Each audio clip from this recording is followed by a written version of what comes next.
pull it off.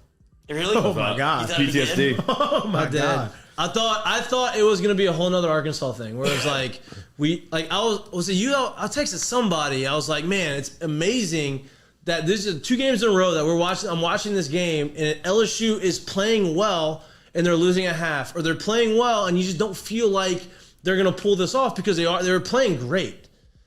But it was like, man, they would just do a couple things and like they'd get on a run and all of a sudden like it would be 2-minute stretch. Like, what is going on? It's a completely different team. And they went down like the end of the first half. They hit another buzzer beater. That's my What point. about the end of the game when they're trapping or they're trying to double them when they're bringing up the ball in the court? The guy's wide open for the 3. Yeah. It's just like there's these little things that I'm watching the game. I'm like, you've got to finish this. You've got to finish this off. You have to win this. You cannot lose this game. That guy had a look too. Yeah, he had a look. Oh.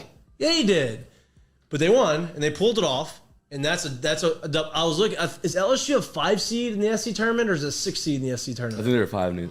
They're a 5 in the tourney, right? So 5? Yeah. So they have to face Arkansas. If Arkansas wins and they win rematch. Right, but they play. Who do they play? They play Missouri. Vanderbilt, Missouri. Missouri at the gate? They play Missouri first round, right? I believe. I think we were talking about. I think they. I think it was. So you play Missouri, you get through that first round. That's another dub. Then you're going to play somebody. You're going to play another quad 1 team. you got to. That second round. You have got to win that second game. I think if you win that second game, I think that you could get into maybe a 5 seed, maybe a 5 seed. They're a 7 right now. 7. I think they're a 7 seed. I think a 6 seed's probably pretty. If you win 2 games, I think 6 seeds is there. Right. If you go and you beat Arkansas and you have that win on your resume, I think maybe sneaking. I think a 6 seed is probably reasonable to think that they would have. In 6 seed, you can go. Hey, you're playing that 3 seed in the second round. If you get through it, if the favorites win, right? That'd be a 6 versus 3 in the second round. I messed it up. Missouri actually has the play-in game versus Ole Miss. I kind of want Ole Miss to beat them just so they because we took one against the chin against Ole Miss. Right. We should beat them. You have to beat Ole Miss. If you lose Ole Miss again, you should be a 10 seed. Oh, good work. Yeah, looking at the same thing. So LSU play a game. Okay, so they play Ole Miss. Let's say they win that game. You're writing off Missouri that quickly? Missouri's a good team. Oh, you have the bracket? I don't know. I mean, maybe. The bracket would be easier for them. Yeah, bracket would be a little bit easier. I'm trying to navigate that. That one was like, no, that's going to work. My head was doing this. But regardless, Allen in the head. I guess the point of the whole game was if Darius Days plays like that, if he plays like that, LSU has a chance, dude. That means their half-court offense is cooking because he was making threes. I get it, but he wasn't settling for the threes. He allowed the scoring off the dribble, getting in the paint, using his size and his mismatch advantage to the guards that are guarding him to get him hot and allow him to make threes. Well, he's great when he's in the post. Yes. He has great post game too. Yes. Like I love when he does that, and he balled out. It was senior night and he balled out. He did what he's supposed to do. Tari Eason's going to give you what Tari Eason's going to give you. Pinson's going to give you what Pinson's going to give you. Tari Eason's a monster. He's a lottery pick. I mean, he proved it in that block. Then I didn't realize his wingspan was 7'2". His hands are huge. I just need him to stay on the court. Just stay on the court. Stay on the court, man. I need you to stay on the court. And look, sometimes he gets away with it and gets the steals. Right. But we've got pick and choose. It's getting to the time where look, 2 losses could basically end your year. Yeah.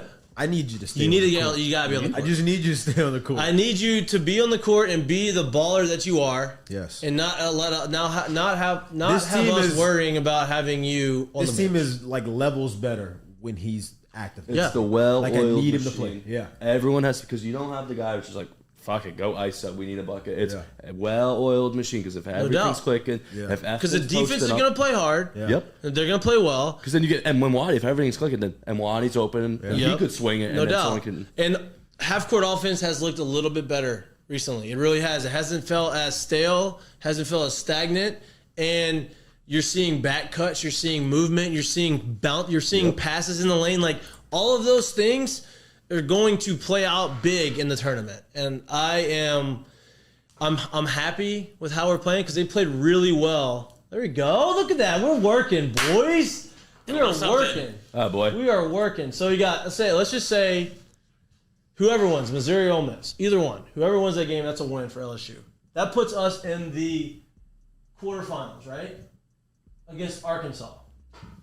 let's say we beat Arkansas, which we can very well beat Arkansas. Like We've lost 2 games, but we've beaten them. We've just lost. We should have beaten them last game. Shooting ourselves in the foot every time. And even the home game, we completely shot ourselves in the foot. So you go ahead and you win that game. You put yourself in the semifinals. Anything can happen at that point. It's Auburn, right? It'd be against Auburn, but Auburn's good. Obviously, they're a 1 seed, 2 seed in the tournament, but they've haven't been as dominant lately as they were earlier in the season. I'm not saying that they're not good. I mean, we called them at their pinnacle. Oh, we called them at their peak, where your boy was throwing 10 blocks. Kessler was getting 10 block shots a game. So I'm not saying that we are going to beat them, but if you play them tough, that's a good. I won't say good loss, but it is a good loss. You get to that game and you're competitive in that game, it'll put you in a good spot. Now you beat them, you're definitely a 5 seed in the tournament. You know what I mean? You go ahead and you beat Auburn, you're a 5 seed. Let's get through the first game and let's beat Arkansas and go from there. Because hey, you know what? What we did against it may have been last game against Alabama when they face guarded on the last play. Who was their point guard? Shefford? Yeah. They face guarded him and couldn't get him the rock. It was great. It was great. It was unbelievable. It was an unbelievable timeout and coming out of the timeout, defensive adjustment by Will Wade. It was unbelievable execution by the team. That was their guy. And they went, things got a little hectic and they sped up on them. And that was huge. I think the defense, how good LSU's defense is, I think they sets them up. I'm not saying they're going to make it deeper in the tournament. I don't think that they're an Elite 8 team. I don't think they're a Final Four team. I think they could make it to the Sweet 16, though. I think defensively, they are that elite. I think it all matters if you have your point guard stay out of foul trouble and Tyree Easton stays out of foul trouble. When they're in the tournament, I mean, it's going to be a junkyard fight. Well, I was about to say, it's going to be super slow, but shot making it's huge. Huge. And that's where to me, that's where Darius Days comes into play. Where hey, if he can get into the lane, he can make those floaters. I mean, when he had the mismatch off of him and he took the ball and Tari Easton's posting up and he realizes that they are probably going to play they're sagging off, he takes it baseline, spins in between, misses a double team, and lays it in. That is next level. That's unreal, right? And then he took it down baseline and it had a little floater. That's what turns him into a difference maker. Well, Andy, I was starting to shoot the 3-ball a little bit. That's because of confidence. Yes, they found him late in the shot clock. Pinson was kind of got lost and double teaming. And they found he just kicked it out to Tari Easton late. Boom, bang, 3-pointer. Just this guy. Oh, you're talking about Tari? Yeah, Tari Easton is who I was talking about because I know that you're a big fan of Darius Days getting down in the post and kind of doing some dirty work because it opens everything else up. But it opens up his game. Yes, he gets more confident when he makes those little bunnies.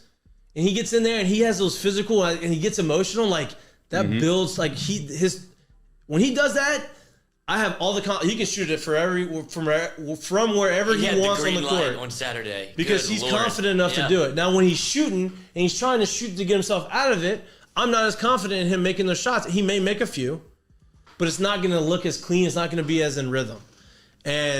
But yeah, Tari Easton has a step back 3 now, and the he can pull up from wherever he wants. It doesn't have to be wide open. That's so ridiculous. That's dangerous, 7-2. And Sharif is playing better. Yes, Sharif's playing aggressive. I was texting us in the groups. I was like, "This is the most aggressive I've ever seen Sharif play ever." I've seen him play since he's been here. Yeah, right. I think he's finally starting to feel himself. Get his legs underneath him and jolt guy off the bench. That's what you need. You can be scrappy all you want. No doubt. He is at the end of that game, he was the guy in, not Efton. Yeah, because he gets that small, but he's so long. You can play a small dimension, but because he can play. Exactly. He's a big guy, but you can play him on the outside, so it doesn't matter because he's athletic enough to be able to defend. How about this? Brandon Murray with the most quiet 17. Brandon Murray. There was times when they were looking for him. He was coming up ball screens and just shooter. What have I said about him? He was the one face guarding him. Yeah. That was one of his great defender, too. What have I said about Brandon Murray all year? I love him. He's from Baltimore. That's the best drinking game. Is just That's exactly what I was saying.